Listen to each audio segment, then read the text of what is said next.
प्रेमानं मायानं तुमच्याकडे ते आले पाहिजे, मायानं आले पाहिजेत. मग मात्र एक शिक्का मतदान चालतं.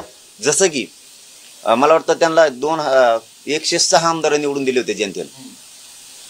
तसं तुम्ही लोकांच्या पोटात घुसा, लोकांचे तुम्ही कामं करा. तुम्ही कामं नाही करत. आता प्रचंड पाऊस झालाय मराठवाड्यात, हाल आहेत लोकांचे, हाल प्रचंड हाल आहे.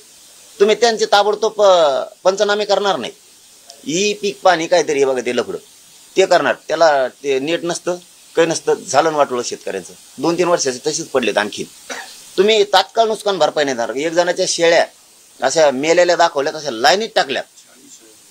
हे बघा, ही परिस्थिती सोपी नाही. शेतात जनावर अडकलेत, हे बघणार नाहीत. त्यांना ताबडतोब सुविधा उपलब्ध करणार नाहीत. शेतकऱ्याला लाईट देणार नाहीत, पीक भाव देणार नाहीत, पिकाला भाव देणार नाहीत तातडीनं. पाण्याचे विदर्भात, खानदेशात, मराठवाड्यात, पश्चिम महाराष्ट्रातला काही वरचा भाग, इकडं पाण्याचं उपलब्ध नाही करून देणार. कायमच्या सुविधा नाही देणार, कायमचं आरक्षण नाही देणार.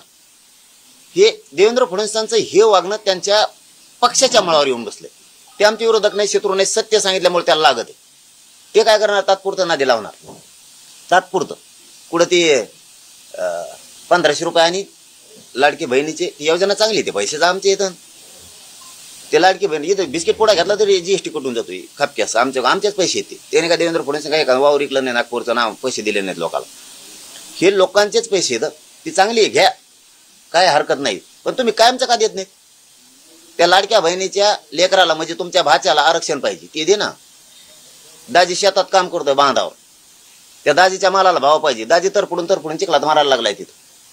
हे कधी बघणार तुम्ही? धनगरांना आरक्षण पाहिजे, मुस्लिमांना आरक्षण पाहिजे, हे कधी देणार? आता हे लाडकी बहीण आणली त्या देवेंद्र फडणवीसनी, आता लगेच ते आनंदाचा शिरा आणि दिवाळीला ते डाळ किड्याने खाल्लेली, ते तेल पांढरं फगाट सगळं, त्याला किती उकडा तुम्ही तरी ते पिवळं होत नाही. येणी तुम्ही जनता येड्यात नाही काढू शकत. बस झाला. आता शेतकऱ्यांच्या लक्षात आलंय, 18 पगड जातीच्या लक्षात आलंय, आणि मराठ्यांच्या लक्षात आलंय, धनगर मुस्लिमांच्या दलितांच्या लक्षात आलंय. हे सरकार आणि देवेंद्र फडणवीस किती विचित्र माणूस जाणार. जर मराठ्याला आरक्षण नाही दिलं 113 जागेवर जाणार आहे. तुम्ही देवेंद्र फडणवीसांनी ही योजना आणली असं म्हणताय, पण ती मुख्यमंत्र्यांच्या नावाने योजना आहे आणि ती महायुतीने आणलेली आहे. पण तुम्ही फक्त देवेंद्र फडणवीस त्यांनाच टार्गेट करताय. आधी तुमच्यावर असा दावा होतो की काही झालं की तुम्ही फक्त त्यांनाच टार्गेट करताय. दादा, येड्यातल्या येड्याला कळतं. देवेंद्र फडणवीस सगळ्यांच्या मागे, त्यांच्याशिवाय पान हलवू शकत नाही सरकारमध्ये. पान चांगल्याचे पत्त्या गोल केल्यात त्यांनी, चांगले थोबाड बाहेर काढीन, त्याच्या भीतीपोटी मध्ये टाकीन, केसच करीन म्हणतो ते मध्ये टाकीन. मग नाही का आता लफडं काढ उकरून ते 13 वर्षाचं. हे काय मी कोर्टातच आलोय, कुठं सापडाणं म्हणून ते, त्यात काय संबंध नाही मग. हा काही नाही, हे देवेंद्र फडणवीसची शाळा आहे सगळी. तू यासाठी नेमलेली, हे केले नाही. मी थोडंच काय होणार आहे, मी हटणार नाही. मी जेलला जरी गेलो तरी हटणार नाही.